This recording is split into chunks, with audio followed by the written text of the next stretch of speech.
Patients ask about recovery after joint replacement. It's a very common question, and it's a very important question. It's a tough question to answer.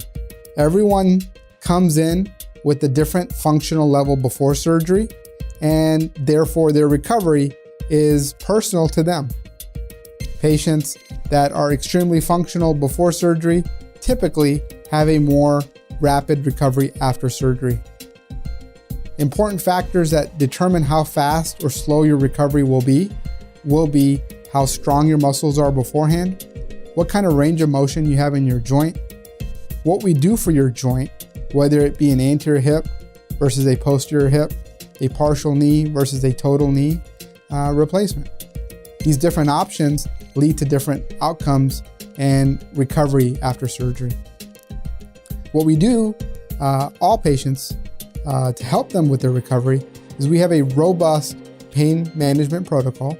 We work with our hospital team, our anesthesia team, our therapy team, and with working with all these different members of our team, we're able to control pain after surgery in a remarkable fashion, and patients are able to walk the day of surgery in almost all cases.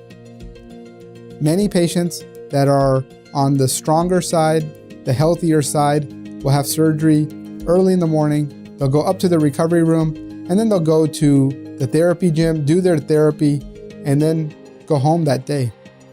And sometimes the most comfortable situation for me, for my patient, for their family, is to spend the night at the hospital. And I think that's perfectly reasonable, and we do that routinely.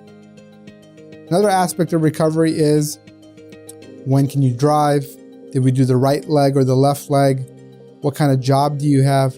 And all these questions we'll go over in clinic in more detail once we get to know you and once we know what your goals are after your joint replacement.